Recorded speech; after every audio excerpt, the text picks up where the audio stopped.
Olá pessoal, mais uma vez aqui para continuar o nosso estudo de Ray Tracing. Então hoje vamos fazer aqui a interação com uma fonte de luz. Então primeira coisa, vamos criar uma classe light.cs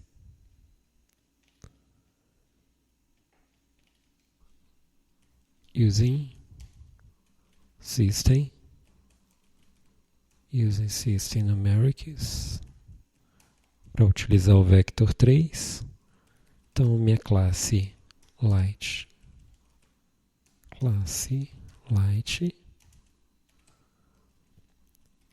preciso dos seguintes atributos: um vetor 3 que vai determinar a posição da luz e um int que vai determinar a cor da luz.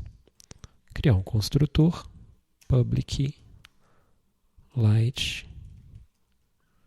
Vou passar os parâmetros vector 3p, que é a posição, e o int c, que é a cor. Então, minha posição recebe p e minha cor recebe c. Pronto. Agora, a gente precisa modificar um pouquinho algumas das classes que já estão prontas. Primeiro, a esfera. A gente tem um retorno aqui de se há uma interseção ou não com o raio da câmera. A gente precisa saber onde que acontece essa interseção. Então eu preciso retornar mais um valor nesse método, nessa função. Então ela retorna só verdadeiro ou falso se há interseção ou não. Mas eu preciso também do ponto exato onde isso acontece. Então eu preciso que essa função retorne dois valores. Para eu fazer isso, eu vou passar isso aqui por referência. Passar essa variável t por referência. Então eu faço assim, ref. Então eu consigo alterar o valor dessa variável externa aqui dentro da função. E essa variável eu vou calcular assim: t0 é igual a tca menos thc.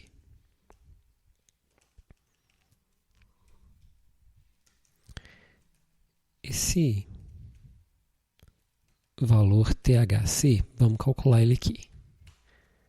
Float thc vai ser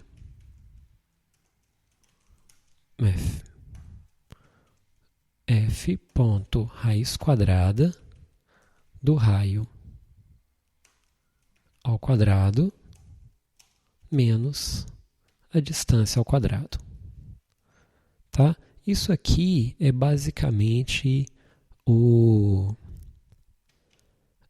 a detecção dos pontos que fazem interseção.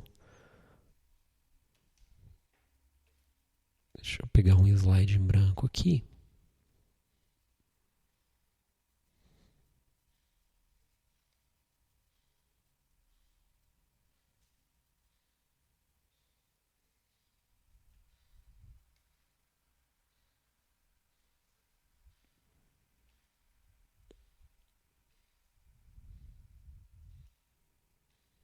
Então, a nossa esfera está aqui. O nosso raio passa pela esfera. Então, isso aqui, o resultado, é uma equação de segundo grau, que vai retornar ou nenhuma interseção, ou uma interseção, um ponto, ou duas. Então, a gente está usando o cálculo de Bhaskara aqui para poder resolver essa equação. Não vou entrar em detalhes no cálculo, mas seria, no final das contas, isso aqui. Um T1 seria um TCA menos, mais THC. Então, esse aqui é o mais ou menos raiz de delta. Tá? Então, só que, vou até já deixar isso aqui pronto.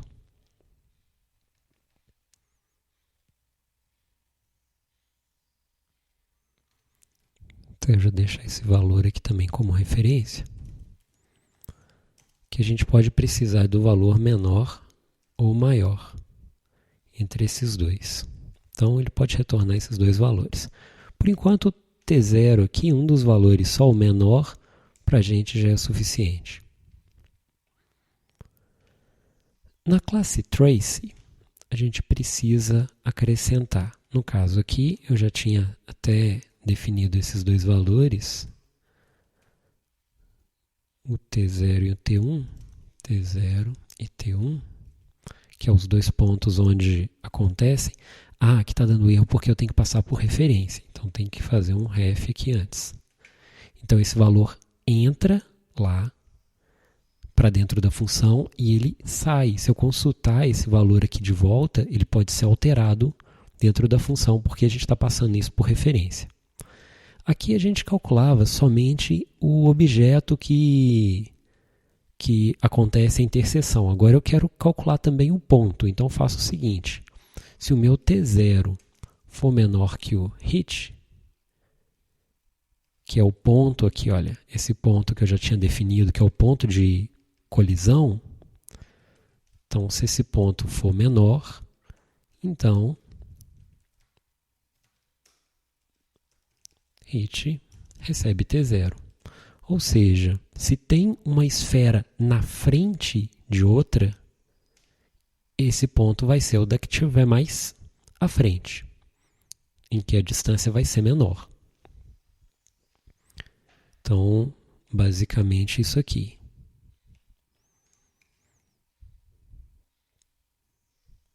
Eu tenho uma esfera, eu tenho outra passando um raio. Então, eu tenho aqui um T0 e um T1. Aqui eu tenho um T0 e aqui um T1. Então, se um T0 for menor do que o outro, então eu uso o que for menor.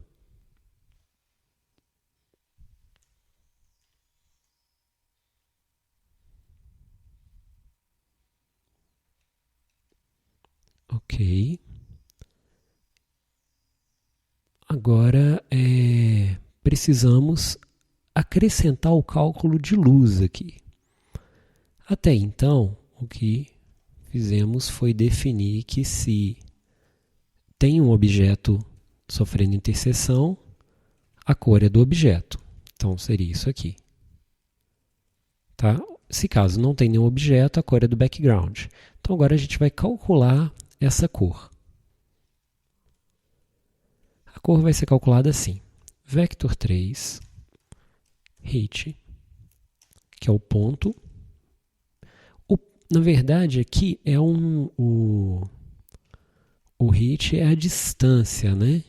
Deixa eu voltar aqui no slide.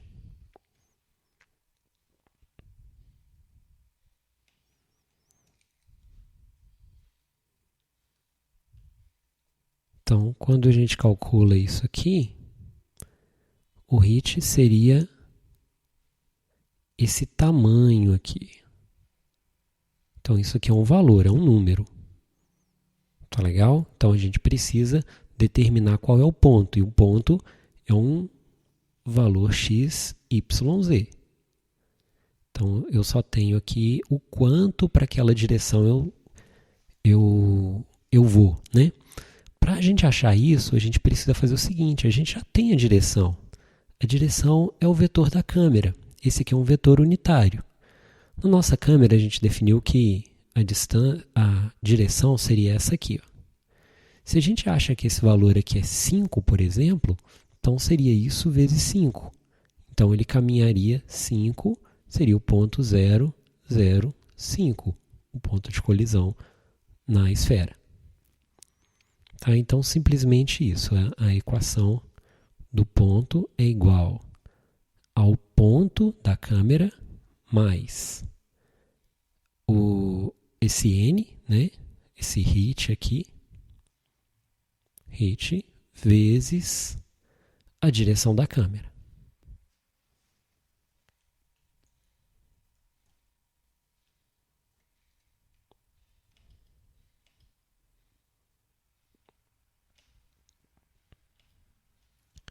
Então, eu quero achar o hit point, ponto de colisão. vai ser o raio ponto position mais o raio ponto direction vezes o quanto ele andou naquela direção. Pronto, achei o ponto de colisão. Agora, eu quero saber qual a cor daquele ponto. E aqui vem mais um pouquinho de teoria.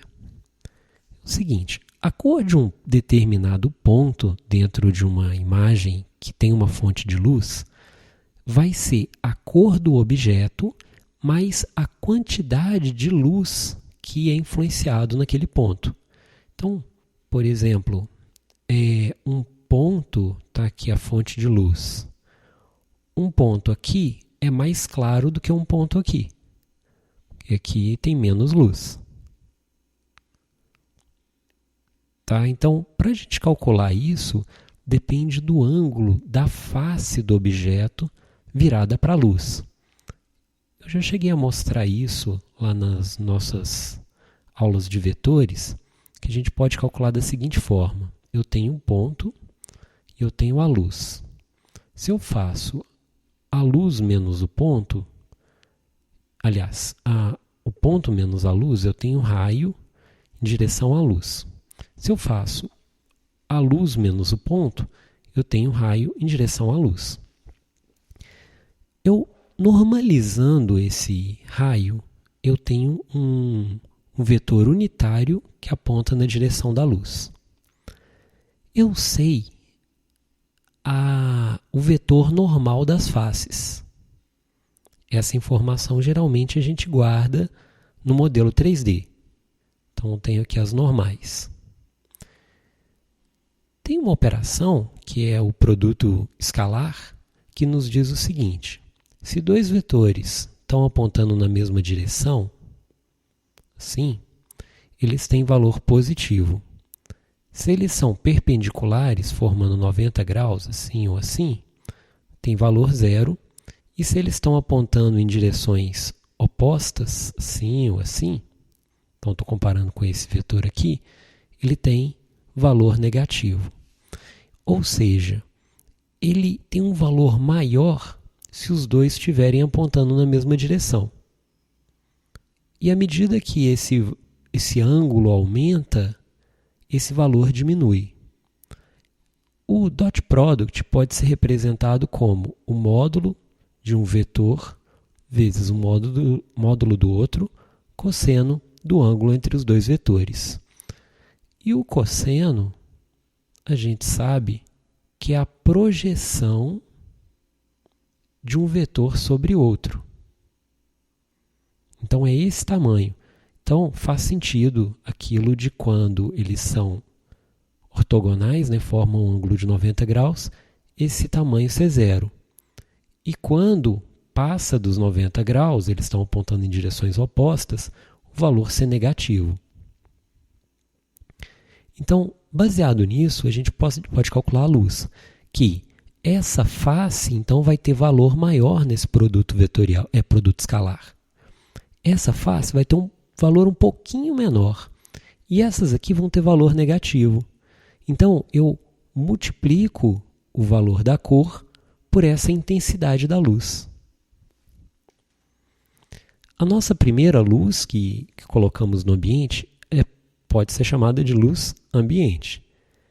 É uma luz que ilumina todo o objeto independente da fonte de luz. Então, como se o ambiente inteiro fosse iluminado. Então, todos os pontos são uniformemente coloridos nesse objeto. Tá? Então, isso é a luz ambiente. O que a gente vai colocar agora é a luz difusa, que ela tem influência direta na posição da luz. Então, o ângulo de incidência da luz influencia no quão luminoso aquele ponto é. Observem que aqui não tem reflexão especular, né? Não tem aquele brilhozinho que aparece normalmente nos objetos com mais lisos. Então a gente está colocando essas duas propriedades aqui por enquanto.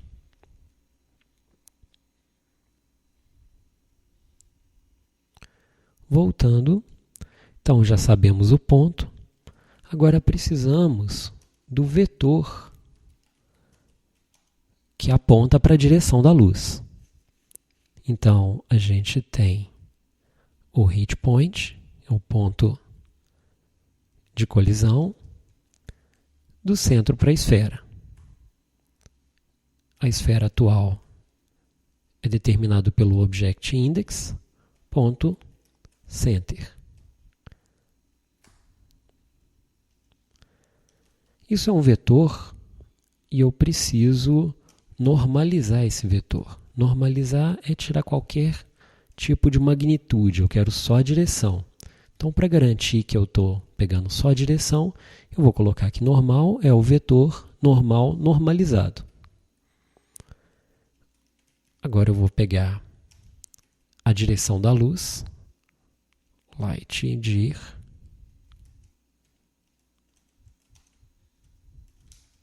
criar uma variável para isso, que vai ser a light.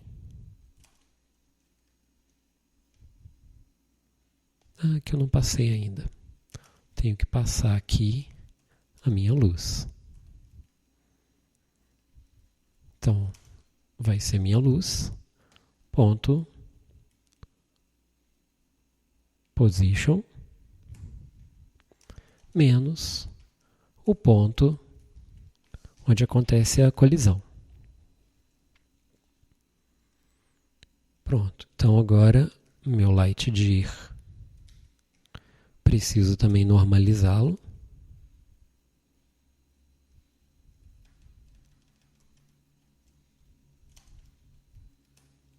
Então vai ser vector3 ponto normalize light dir.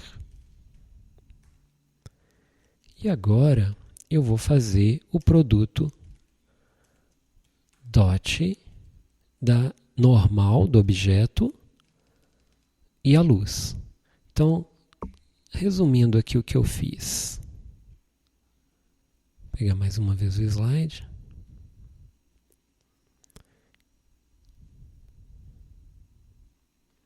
Então, eu tenho aqui o objeto e tenho aqui minha luz.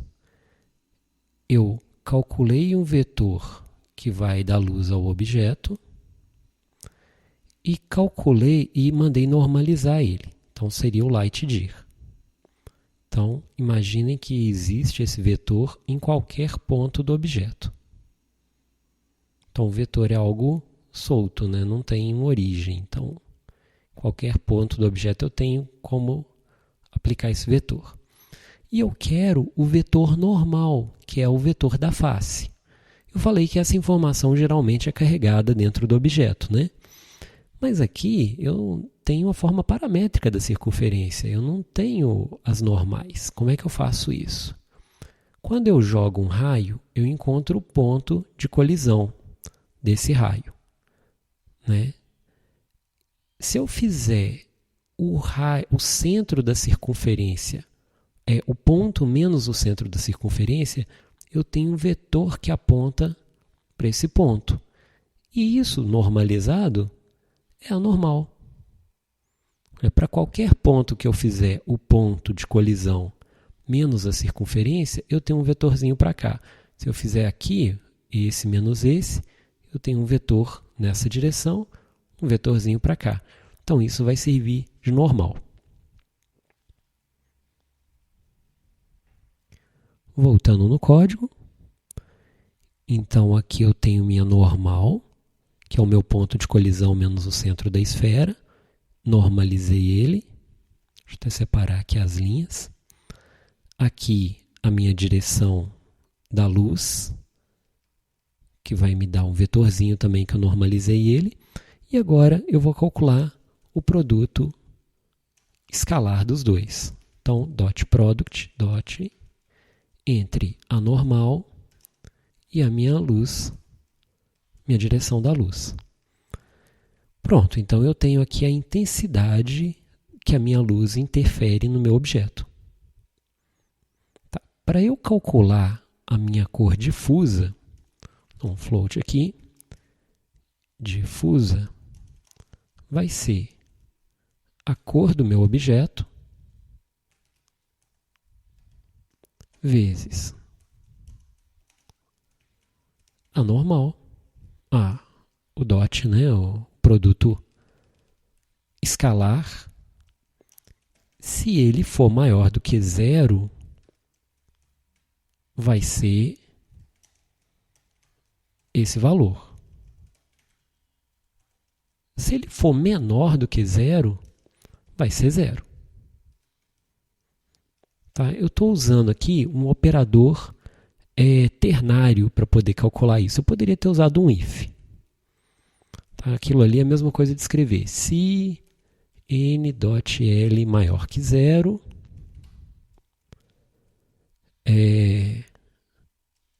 ele retorna, né, a cor seria o difuso, seria o n.l. Caso contrário, difuso igual a 0. Então, para não escrever isso tudo, eu consigo colocar numa linha só, fazendo aqui isso aqui. Então, se isso aqui é verdadeiro, ele retorna esse valor. Caso contrário, ele retorna esse. Muito bem, tem a minha cor difusa e agora eu vou separar a outra cor, que é a cor ambiente. Então, float ambiente vai ser a cor do meu objeto vezes a intensidade que eu quero dar para essa cor. Vezes, vamos colocar um 0.3 aqui, mas eu posso colocar uma variável para controlar isso. Minha cor total vai ser, vou transformar isso aqui em byte, para ele ficar entre 0 e 255, que é a cor que a gente quer, né? Vou colocar aqui a cor ambiente, mais a difusa. Pronto. Só falta agora a gente trabalhar com o nosso programa principal. A gente tem aqui duas esferas. Agora eu vou criar também uma luz. Light igual a new light, que tem um vector 3 como posição. Vou colocar aqui 150, 200, sei lá, um menos 80. E a cor 255, ou seja, é branco a luz. Aqui no trace, eu tenho que passar a minha luz. Prontinho. Compilar. Se não tiver esquecido nada.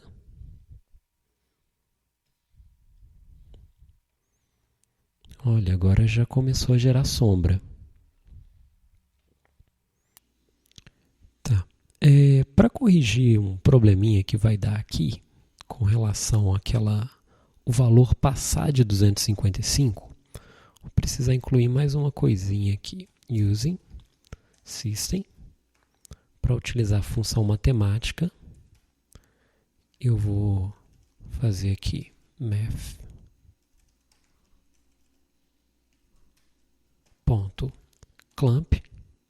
Essa função ela me retorna o valor entre dois valores.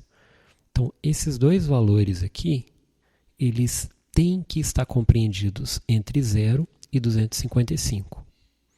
Só que aqui ele está esperando o valor inteiro, então eu vou converter aqui para inteiro. Salvando. Rodando.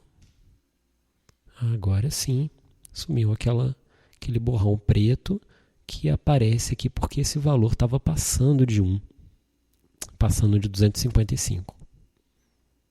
E é isso.